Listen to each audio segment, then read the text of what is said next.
Yeah, this little guy. One way to test if a representative of a wild animal sanctuary is dedicated He's right in the doorway. I want someone to step on him. is if they save a toad from foot traffic.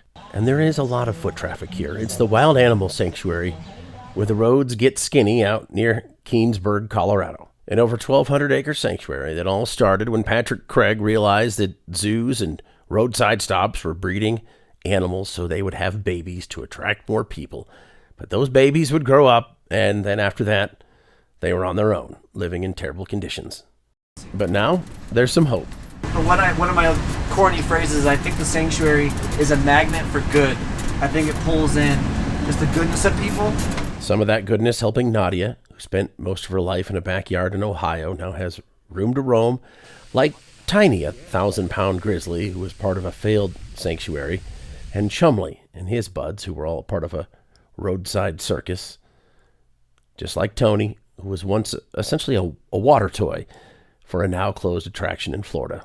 And now all their cats can be, just kitties. That's the main thing the sanctuary does, is time and opportunity.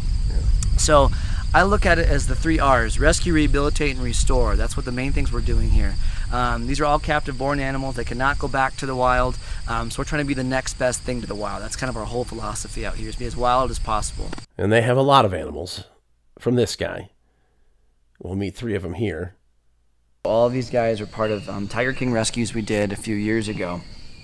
So we rescued our first ever hybrids with that rescue. I mean, there's multiple players in Tiger King, and it culminated in about 148 different animals we were called upon to rescue. The boy on the top right there, that is a hybrid. That's a liger named Hedabom. As we slow it down. On the left side there, that is Leo the second. We have a couple Leos, so he's Leo the second, and he's kind of the bigger brother to Nala down here, who's about half of Hedabom's size, but is definitely in charge of everybody, which is pretty amazing. We have a lot of queens out here, a lot more queens than kings out here, in my opinion. And here's a prince. His name is Duke, and he was found in an animal crate in Albuquerque. Romping in the sunflowers again. Duke, visited daily by the people walking on 1.5 miles of walkway. It's a lot about numbers out here, and they are impressive. So, did you say 100,000 pounds of food? Yeah, we go through 100,000 pounds of food a week when everyone's awake. Hibernation time, it's a little bit less than that. Saving all these animals means 41 acres in Texas, over 22,000 acres in northwest Colorado for horses. And maybe you've heard of this one, Hank the Tank, who was raiding homes in Tahoe. Well, Colorado's governor stepped in to save what turned out to be Henrietta. Now she's enjoying her 240-acre slice of Springfield's 9,752 acres. Most bears don't get this chance. She's a really rare exception to be able to be saved and go to a sanctuary. Their Springfield location not open to the public, but this is what it looks like. And you'd probably wonder what was in your breakfast when something like this wanders into your view. But as long as there are animals to be rescued, the Wild Animal Sanctuary is, well, not unlike the animals, adapting so they can accommodate each other.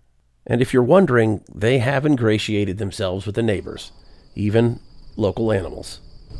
What the hell, is that a cat? That's a cat. Yep, that's a cat. Well, that's something I did not expect. I didn't expect it either. Do you is this common? Yeah. Not one animal has escaped from any of the sanctuary properties. They seem content. Oh, thank you, sweetheart. That was another awesome yawn. Basking in the sunshine of a second chance. From Keansburg, Colorado, this is Jared Ewey for the Daily Yonder.